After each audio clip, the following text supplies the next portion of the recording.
In today's episode of the Motorhome Matt podcast, we're unpacking how more and more campsites are introducing pay-as-you-go electric meters. In the news, we've sparked an argument around the topic of licence changes that we covered just a couple of weeks ago. And we've been inundated with great comments after my recent heart issues.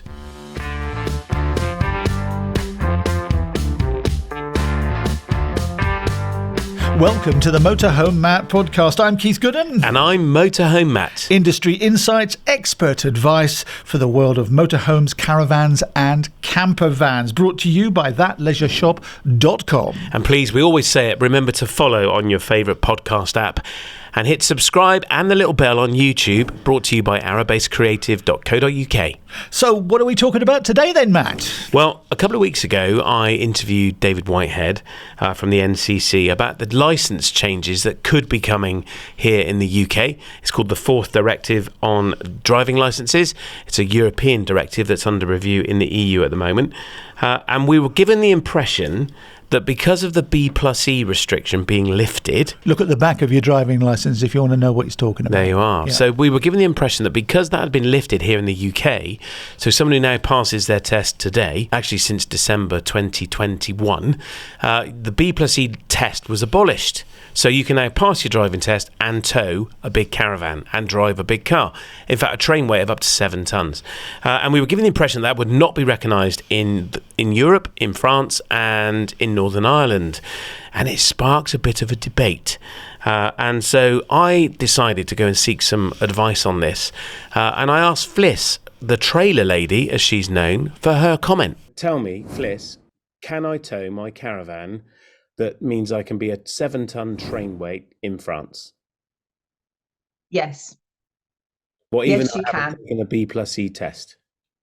Well, I have done my research because I watched that particular episode, and I actually rang the DVLA to ask them, who wouldn't comment, can't comment on anything outside the UK. Yeah, I did get through. What spoke to and I know. Well, it's quite good. When you say you're a driving instructor, they're actually quite helpful to you and they do talk to you. But they said that you couldn't, they couldn't comment on driving outside the UK. Okay. But I have since been delving onto the Gov website and it states on there what to do if you're in the EU driving. So you need your UK stickers, your triangles, all those kind of things. You need to be aware of the speed limits and the drink drive laws, all of those things. But it does say, and I have got it up here, so that's why I'm looking at my screen here, towing your trailer or caravan abroad. So before towing your trailer abroad, check if you need to get the category BE added to your license. So this is a key thing. If you're one of the people that has been gifted the B+E, so you got a Christmas present in 2021 from the government, 16th of December it came in, you have been gifted it. So when you do a view my driving licence on the Gov website, it comes up and it shows that you have B&E, but it might not necessarily be on your photo card. Right. So if you are planning to go into Europe, you need to fill out, and it says it on here, the D1 form, the D1 application form, and send it to the DVLA to get your license updated to have the B&E actually on the photo card. Okay. If it's due for renewal very shortly, or you're changing your name or you're moving house, it will come back automatically through that process. But if that's not going to happen before you want to go into Europe, then you need to fill out the D1 and get it updated. Okay. And you just pop a letter with it to say that you're planning on traveling abroad, and then they will update it for you. From what I've read, to me, yes, you can tow abroad. Because in theory, your driving license as a tourist is valid anywhere. You can drive in America, you can drive in Japan. There's a couple in a motorhome going around Malaysia and all over that way at the moment on their UK licenses because they're tourists, they're on holiday. If you choose to live and then drive in a country, then the rules are different. And yes, you would then have to upgrade your license and you would then have to conform to the local rules for that country. But we're not. We're on holiday. The maximum we can do is 90 days. We are tourists. And I'm going to stick my neck out here, and I'm going to say that with regards to sort of the old con and use regulations and even the Gov website, it will always tell you what you should be doing. And if it doesn't specifically say, don't do it, then you're fine, if that makes sense. Okay. They won't say, do this, don't do that. There'll only be one or the other. So if it's not written down in black and white, then as far as I'm concerned, you can tow on the continent. And I would be interested to know, because I've been spoken to about this issue, and I've been told that the B&E is not being recognised in Europe. I'd like to know where that is written down. So I would invite your interviewee, David, and I know David, where is that written down? Where is he getting his information from? Because if I'm wrong, I'll hold my hands up. But I'd be interested to know where that's coming from.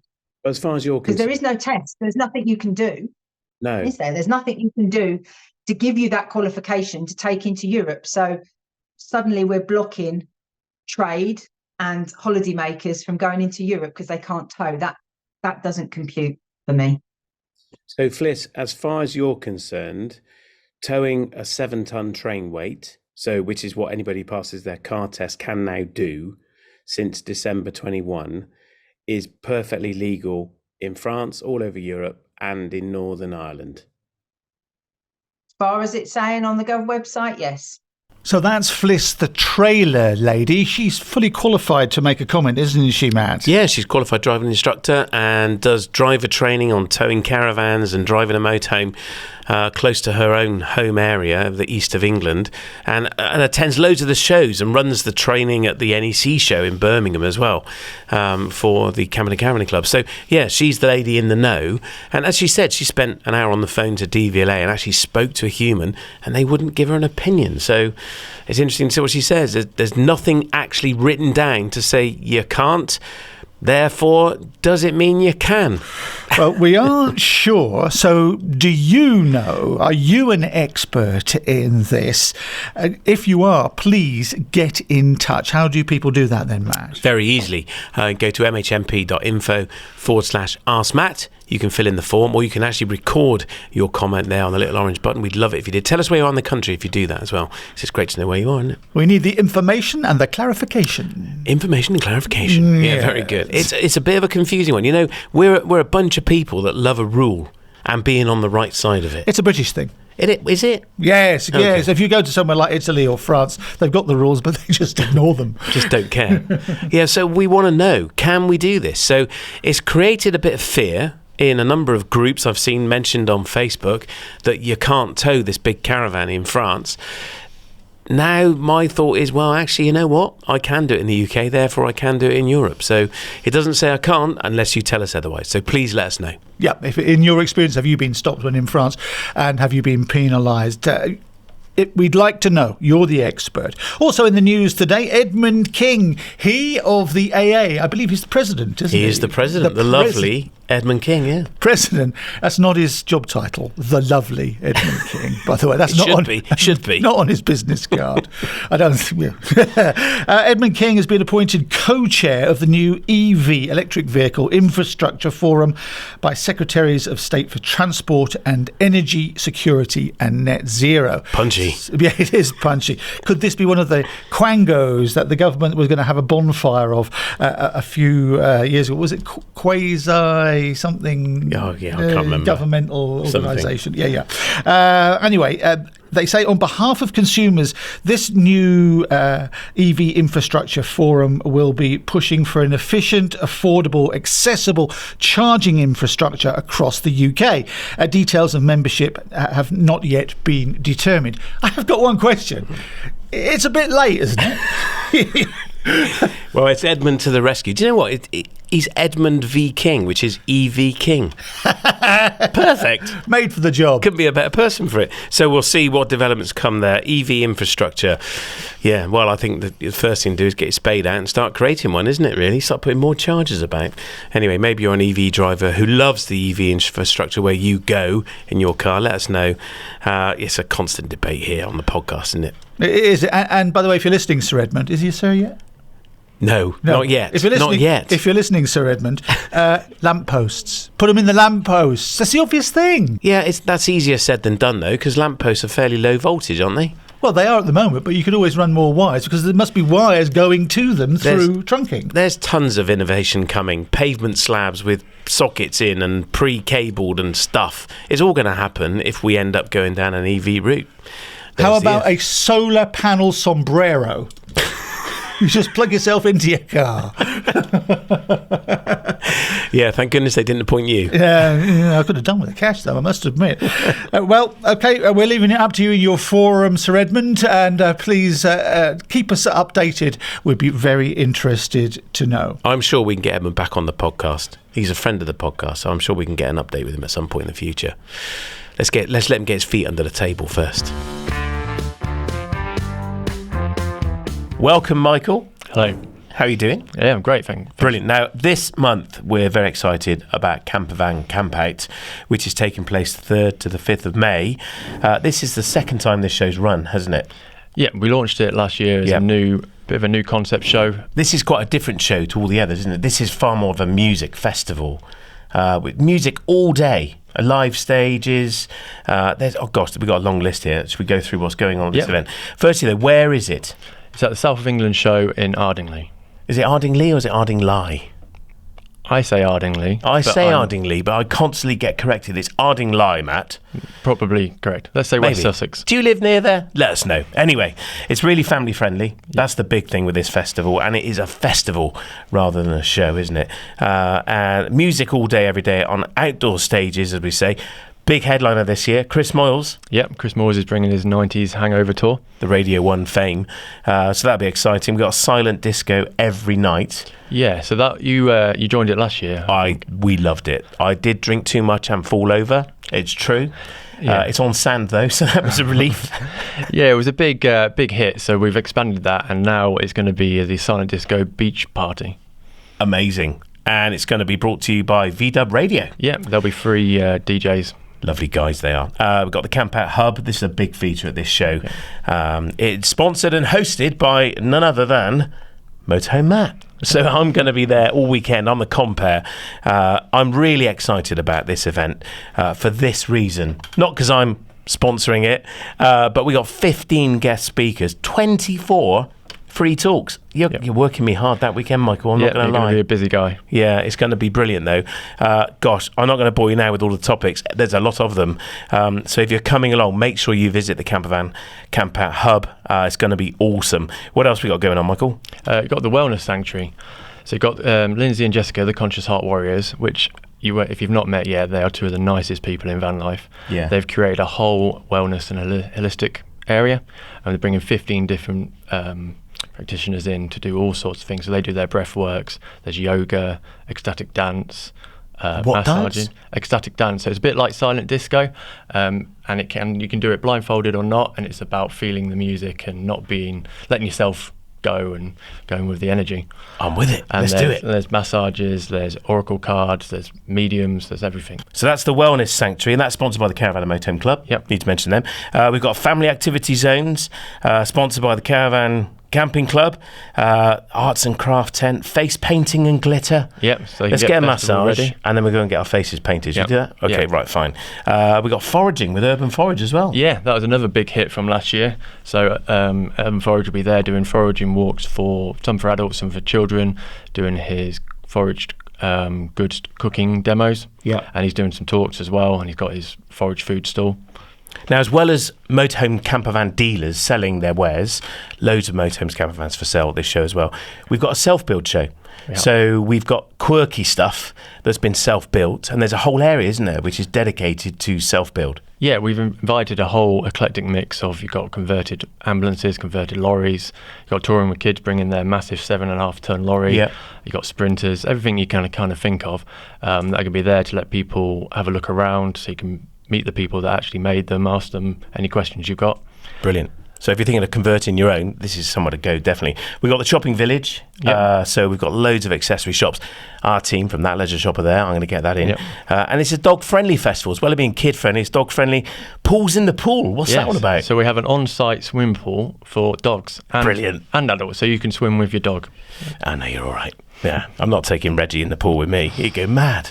And so prices. Before we get to the prices, I want to mention something new.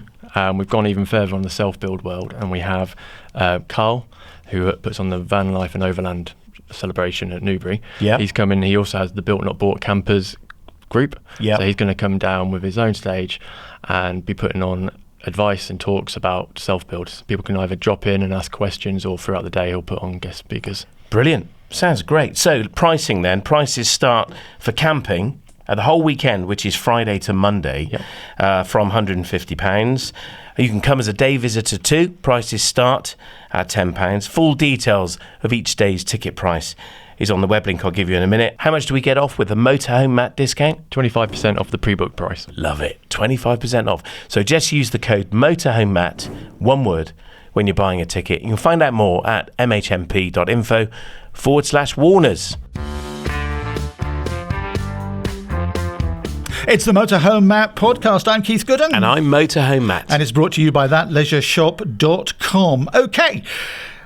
Campsites are starting to charge for electricity. Now, I thought they did. I thought you went to a campsite, you got your pitch, and you plugged in, and you were being charged for it. What's changed? Well, it's often perceived that electric is free because you've already paid for it, but the change is a pay-as-you-go meter. So you pay a fee for your pitch, and then you get a little white RFID card, a little white credit card that you tap, or some form of paying for the electric you use, and on top of your pitch fee, which means the person in a tent who only wants to charge their phone is paying the same pitch fee as the person in a massive motorhome with electric heaters, electric induction hob, and everything else. So they're paying a different amount based on their consumption. And what I'm seeing more and more campsites going this route simply because the costs of electricity have been unbearable over recent years. Just a little bit of background about this. You might recall a couple of years ago when Putin invaded Ukraine. Who? Putin.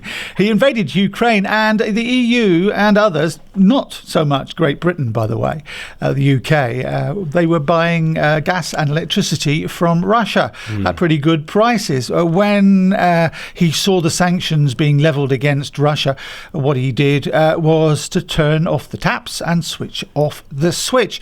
It meant that electricity here, as you know, doubled. It's a little bit better now, but that is the background. So I suppose people were turning up at campsites, weren't they, and parking on their pitch, and you could chuck the electricity in with it, but once the price doubled, there goes your profit margin. Absolutely, yeah. The meter was spinning itself off the wall. So that prompted lots of campsites to go, hang on a minute, this doesn't work. And more I've seen have introduced this pay-as-you-go system, which of course carries a significant cost. And I think it's going to be something we're going to see a lot more campsites doing over the course of this year and next year. And even though electric is coming back down in price, I still think it's a fair way of doing it, because that person on one pitch in a tent who only wants to charge their iPhone, it's not fair that they're paying the same as the person next to them on the next pitch in a great big motorhome with an induction hob, electric heaters, underfloor heating, all running on electric. It's just not fair, is it? So we should pay for what we use. I think it's fair. I went to a local campsite to us in Cheddar in North Somerset, Petruth Paddocks, and we spoke with Jules, and we've been there before. You remember we did a recent episode on camping with kids, and my 15-year-old went off to Petruth Paddocks on his own with his mates, no parents, and I thought that was a fantastic thing to let the children do. So we went back and saw Jules again, and we asked him a little bit more about what he's done on his campsite. It's great to have Jules with us again. Jules, good morning. Good morning. Good to have you guys here. It's great to be back at your site. This is Petruth Paddocks, a beautiful campsite here in North Somerset, just outside of Cheddar.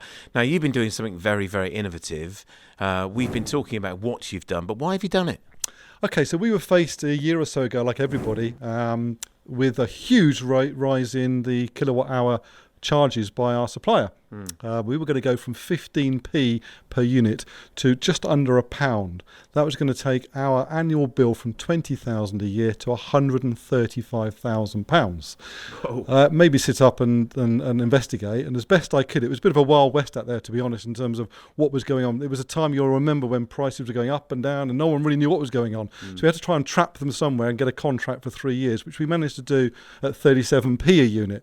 So still more than double what we were paying before. So our bill was going to go up to somewhere approaching £45,000 in all if we continued to use the same amount of power that we were using previous years. Okay, so that prompted you to look at investing in chargeable power points, so hookup points. Where did you start that process? Did a lot of research online. There's a lot of campsite owner forums and talked to various different people. We looked at all sorts of technology. We went with what we felt was a safe technology in the end, a proven technology. There's a lot of more funky stuff out there, but we thought this is really important to get right. There's a fair bit of admin around what we do with it in terms of processing the cards and giving people cards and managing the system. But it works really, really well. We really feel we've made the right decision for us. We've got a good way of operating it now. And in a fair way, customers find it fair, which is the biggest thing for us. We haven't had anyone really complain about it. So just talking a bit about the system then, what's it actually cost to install? You've got 70 hookup points here where the customer comes along and taps a card. I'll get you to show us that in a second. But how much does it cost to put in? Yeah, so it was a mixture of replacing all of our non-metered boxes with metered boxes with RFID monitors on. These are things where you tap the screen rather than insert a card. That's the only difference. Some rewiring, just different pitches we were doing at the time. Overall, about £30,000 to put in 70 points across our 35 acres. And what kind of timescale will you recoup that investment, do you think? It's a difficult one. We think minimum 3 years, maybe 5, but 3 to 5 years. Okay, so for a camper coming to the site, let's talk about their experience. They arrive and you've done something rather clever with an initial payment for electricity. Tell me more. That's right. So when they arrive, they'll pay a pitch fee. That, in fact, is a reduced pitch fee from what it was. So we've dropped our pitch fee prices, but that was right to do. Our pitch fees are per person, not per unit. So the individual will have paid an amount of money, I think it's £18 for a grass-powered pitch, and that power is available to them. But if they want to actually use that power, they automatically, when they're through the booking process, have £3 added to their overall booking charge, so that when they arrive here, they can go straight to their pitch, via reception, straight to their pitch, have power, then come back later in the day and top it off if they want to. And typically, people are spending £3 to £4 per night on power. So we're giving them effectively, included in the price, their first night power included. And the reason you've done this to kind of ease the flow at reception on check-in, isn't it? Yeah, what we found when we didn't do that, when people were having to do that on arrival, was it was an amount of admin that was best dealt with outside of arrival time rather than within it, and was just causing a little bit more stress and delays for people to get to their pitch. When people arrive, they want to get to their pitch, so let's not put anything in the way. Let them get to a pitch and there's power there, and sort it out later on once they've had a glass of wine or two and can wander over when reception's less busy. And the lights have gone off. Yeah, absolutely right. Yeah, that as well. Yes. So they come back to reception. Now you've got about 1,500 people here at any one night. I mean, this is a bigger population than the local village of Cheddar. Pretty much. Yeah, it is. It's rivaling that. And so people typically will, out of our overall pitches, about a quarter of them are powered pitches. So it's a fair number still, 70-odd pitches to manage. But yeah, we got used to it, and this system is based on giving people a card that has an amount of money on it that they would have paid us. So let's say it's £10. That's loaded onto this card. They then go from reception to their power post next to their tent or their camper van, tap it on the screen, and that amount of money, that £10, shows in the screen. So they can check at any time during their stay how they're using their power.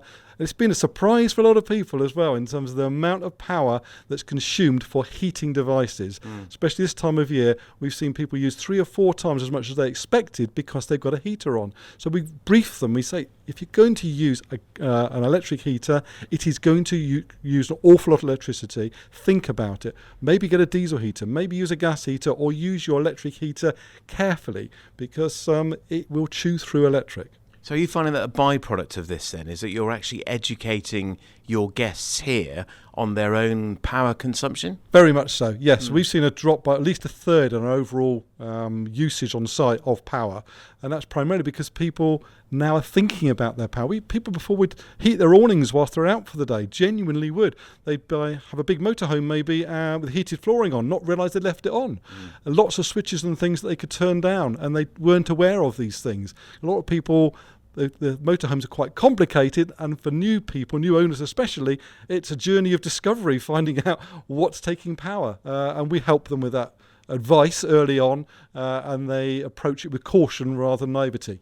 So what happens if they've not used the power they've paid you for because they're prepaying for it? Yeah, they get a refund if they come to reception, and if they want a refund, usually it's less than £1, and a lot of people don't bother about it. But if for whatever reason there's an excess on there and it's an amount of money that means something to them, then we'll happily refund the difference of what they have spent on power versus what they actually paid us. And do you think we're going to see more and more campsites embarking on this investment? Absolutely. No, it's the only way to go. It's a fair way to go. And why should someone who just charged on an iPhone using 50p be charged an amount of money that enables us to recover the person using £15? No, it should be equal. And people have come to us and said, we really like the open, honest, transparent way you're doing this, which is the way forward, I think, for everybody. Interesting. So I've joked that, the meter was spinning itself off the wall as people are outside on the campsite recharging their electric car on their hookup point, which is true. People are doing it. We're going to see more and more of that as more and more EVs can tow caravans. One day we'll see electric motorhomes, electric camper vans are starting to appear. But how are you going to respond to that? Are EV charge points something you're looking at? Yeah, we're about to install, I think, 6 EV charge points. They're a bit of an overnight charging because people effectively are got their cars here. There's no need for fast charging as far as we're concerned. We're backing that up by putting in a solar installation as well. And that solar installation should take care of about a third of our overall use of power, including the EV charge points. That's the purpose of it. So twofold investment. Again, some big numbers. It's going to be something like £50,000-60,000 to install what we need to install, and it's going to take 5 years to recover it. But we just think now's the time to do that, and it's the right thing to do for all sorts of reasons. And how much of that energy consumption would your solar supply power for?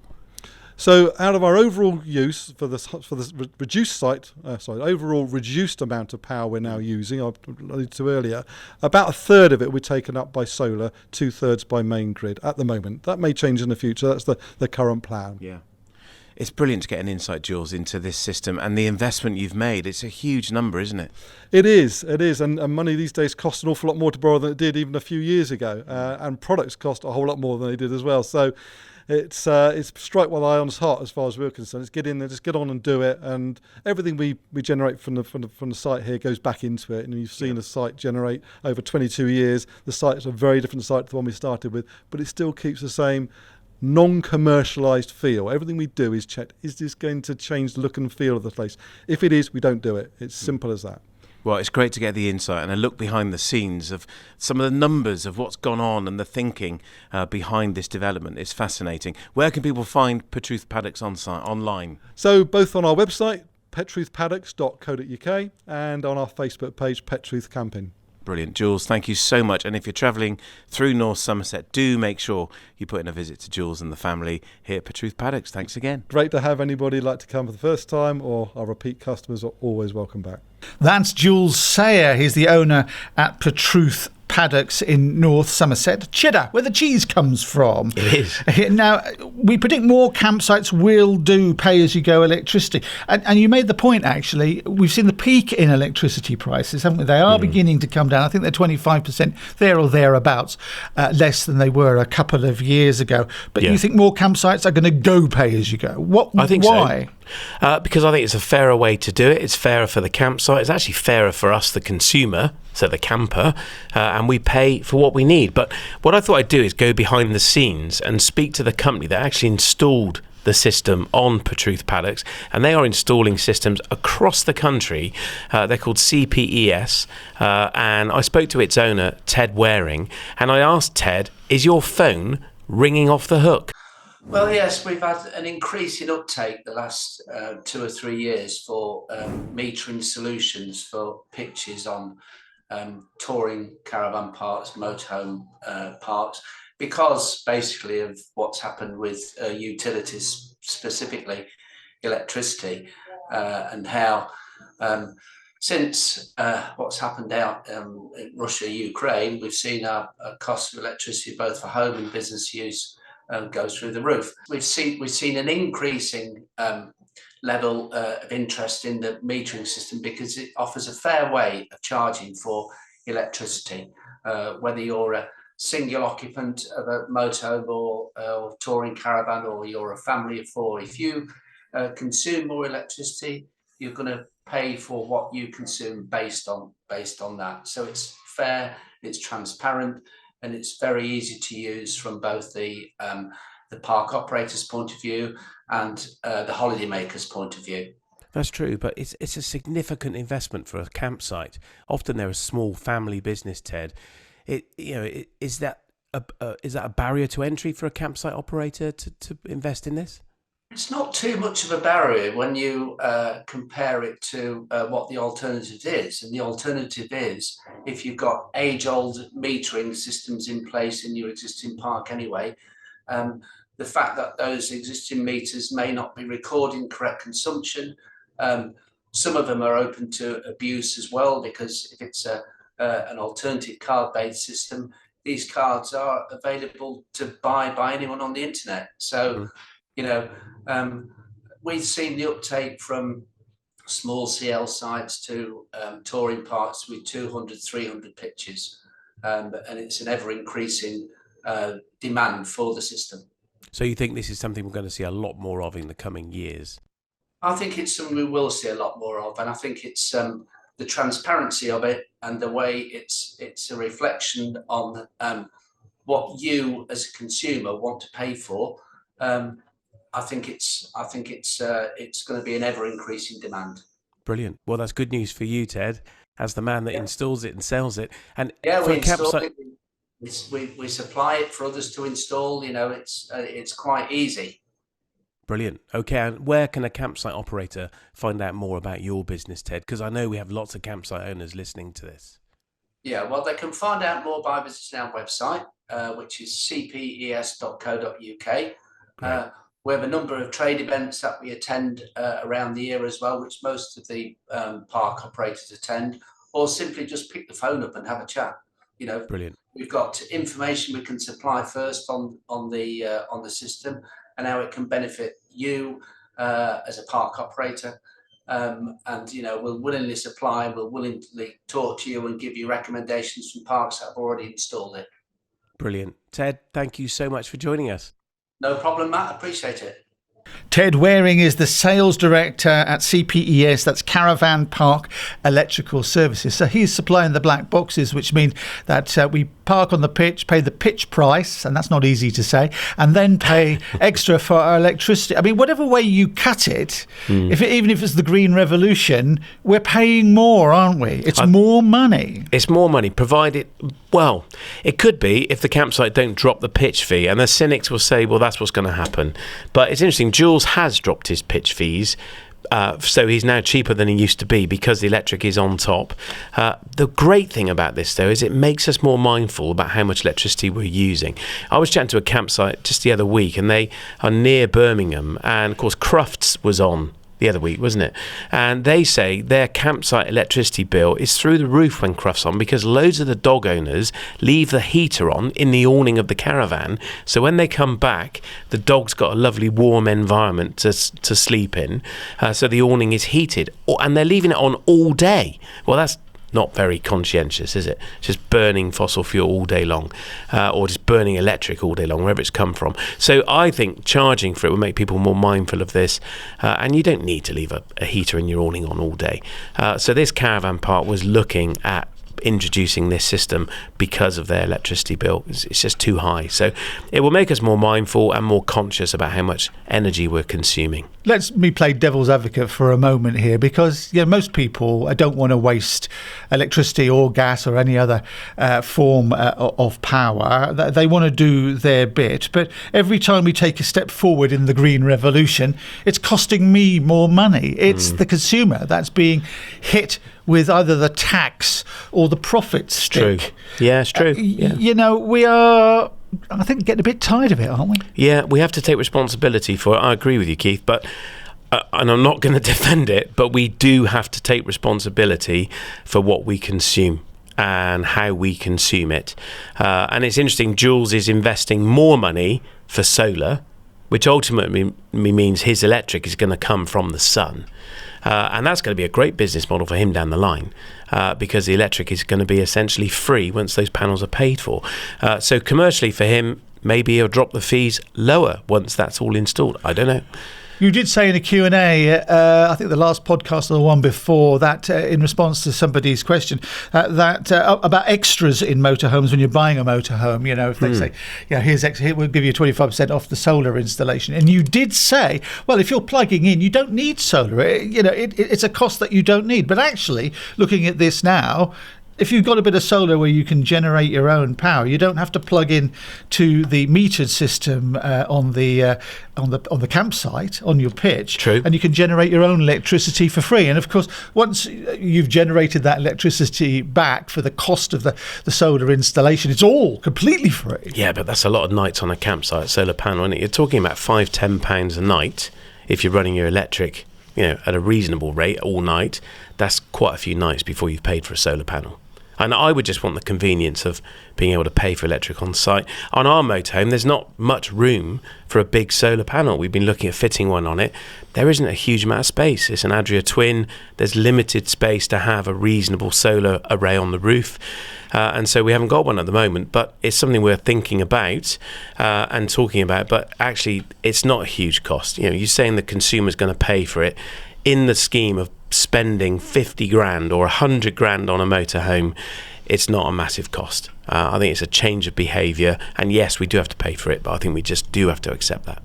As ever, we want to hear your views on this. Please get in touch with us. What should people do to get in touch? Really easy. Go to mhmp.info/Ask Matt. We'd love it if you hit the little button and recorded your question, and please tell us where you are in the country. It's great to have your voice on the podcast, but if you're not brave enough, you can fill in a form and submit it that way. Welcome to the Motorhome Matt podcast. I'm Keith Gooden. And I'm Motorhome Matt. And it's brought to you by thatleisureshop.com. Our Q&A, question and answers this week, is slightly different. You might recall a couple of podcasts ago that Matt talked about it was literally a brush with death, wasn't it, Matt?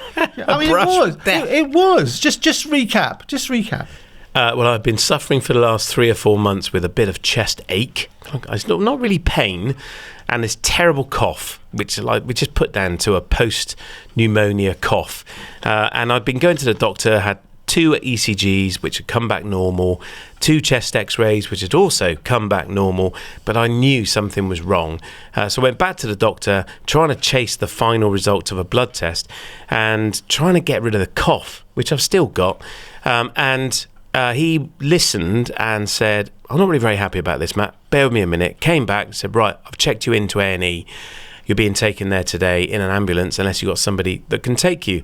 And off I went. So off to A&E. Jude dropped me in that night, checked into cardiology, and within 20 hours I was in theatre and had 2 stents fitted. And here I am. Stents are the little things that they blow up, not explode, inflate. Well, the ones I've got inflate and dissolve after 90 days. To open up the artery or the vein. So basically, Matt's heart was being starved of oxygen, and one of the doctors did actually say it's a good thing that you came to see us when you did, didn't he? Well, it was a surgeon doing the procedure. I'm led there, and he said, blimey, it's not a good sight in here. He said, I'm going to fix it for you now. You're lucky to have made it this far. So there you go. So he has made it this far. Thank heavens for that. So we've had a lot of response from you about that podcast and about Matt. At Ace Airstream has messages to say, I can empathise. I had a cough and feeling increasingly tired through December. Initially diagnosed as a heartburn cough, but the medication made no difference. Eventually referred for x-rays and an ECG, and very fortunately I got a cancellation when they hooked me up for the ECG. They said, "You're going nowhere. We are admitting you." Proved to be atrial fibrillation and a high heart rate. 6 nights in hospital and a concoction of medication later. They let me out, and fingers crossed, I'm on the road to recovery, feeling generally better. Keep spreading the health gospel. Sounds like we're both lucky. Take care, says at Ace Airstream. Thanks very much for that. Well done. Thanks for sharing that. Do you know what? The number of people that spoke to me at the recent Yorkshire Motorhome show, the Motorhome Campervan show, who are all said, "Welcome to the Stent Club." I didn't even know it was a thing. I'm in the club, and the number of men who were my age or older who had been through something like this and were all had this ignited passion for men's awareness of health. And they all agreed, as blokes, we just don't talk about it. So, yeah, I've got the same passion. So please take note of any condition you might have and get it checked. And it affects women as well, don't forget that. Of course. At Andrew Kingu7 has got something to say, Matt. Yeah, he says, glad it's sorted. I had the same last year, a stent fitted. It is scary, but it's our second chance of a few more years to enjoy life. Hopefully a few more than a few, Andrew. I've done the same with openly speaking to friends and family about looking after themselves. Matt, start those changes. A year on, I feel healthier than ever. From your avid listener. P.S. Thanks for the shout out with my mate Pete from Cardiff at the NEC show. He's now on the lookout for a van. So this is the chap that came up to me and I interviewed him and he said, I'm not interested in a motorhome. I said, why are you here? He said, my in-laws are here. I've just come along. And now he's looking for a van. Peter, we are going to convince you. I'll wait to hear what you buy. We've converted you. Thanks for commenting on YouTube. Really appreciate it. John at Katie Jackson 8862 said, I had a stent fitted 26 years ago, so I know exactly what you've been through. That was after 3 heart attacks. Wow. I'm 71 now and all is good. So thanks to the NHS. Absolutely. Stay well, Matt, and life will be so much better from now on. Thank you, John. I appreciate the encouragement. I'll tell you what, the side effects of the medication are my challenge at the minute. They are annoying, to say the least. I had a weird experience in Harrogate on the Friday. I gave a talk, as I did every day at the show, and I wasn't nervous. In fact, I was excited to be giving this talk on going to Europe in a motorhome. And I stood there and thought, wow, the nervous energy will kick in a minute and we can go up a gear. And it didn't. I didn't generate any adrenaline because I can't. And I'm on all these beta blockers and blood thinners that stop it happening. So I had to dig deep. It was a bit of a shock. Came off stage with a very red face and everyone was very concerned. I was fine, but just very tired. So, and what about the flatulence? Yeah, that's still there, I'm afraid. Side effects. Lat1419 has been in touch. Not just men, women are underdiagnosed with heart disease. I too had the long cough and a much longer story to get to a diagnosis of heart failure. Initially, I had an echocardiogram, which diagnosed the heart failure with a prognosis of less than 12 months to live, with a 12-month wait to see a cardiologist and 8 months to get the scans needed to determine what was causing the failure. So I went private to get this reduced to 3 months. And sadly, I no longer now have a motorhome budget. Oh, what a blow. What a blow. But thank goodness you're still here to tell the tale. My GP said to me, the one that referred me, you might want to consider going private, Matt, to get this diagnosed. He said, I don't endorse private medicine. I don't engage with it myself. He said, something you might need to do. Anyway, the conversation escalated and he managed to book me in. But I had actually been given, I mentioned this before, an appointment to get to cardiology, 117 weeks to get an appointment. And I said to him, I was given a referral for an appointment here for this procedure, 117 week lead time, over 2 years. He said, you'd have not made that. So yeah, I feel your pain, literally, and I'm very grateful to that GP, who I still intend to speak to say thank you, because he's been away on holiday and I can't get through to him. But I will say thank you to him because it's down to his insight and foresight that I managed to get into that theatre the following day and have this done. So I'm here to tell the tale. Whee! And you shouldn't have to pay extra because we can't get access to our great NHS for a variety of reasons, whatever those reasons are. We here at the Motorhome Matt podcast support the NHS because absolutely they've kept Matt alive. They did. What a team at the Bristol Heart Institute. Just amazing. I will never forget that experience of being in that theatre with this really upbeat, jovial bunch of people that absolutely loved what they were doing. And yeah, what a team. Magnificent. The whole department were amazing. Now, if you want to get a comment on the air, maybe it's about this episode or something you've heard in the past, or you just want to say hi, what should people do? Yeah, you can do lots of things. You can comment on our YouTube channel. We would love that if you're watching it. Please leave a comment. I do try and respond to them all. Or leave a question at mhmp.info/Ask Matt. Do hit the button and record your voice. It's so easy to do. You can listen to it back before you press submit. Or if you'd rather just fill out the form, you can do that there as well. It's mhmp.info/Ask Matt. MHMP Motorhome Matt podcast. Get it? Motorhome what? Not the hoople. Like Putin. Yeah. You can also share this episode with a friend, can't you, Matt? You can if you've got any. Have you got any friends yet, Keith? Yes, of course, yeah. But unfortunately, I haven't been keeping up with the payments, so a couple of them have drifted away. I reckon, given your comments about the newly elected Russian leader, there could be a knock on the door for you in a minute. It's all right. I've given them your address.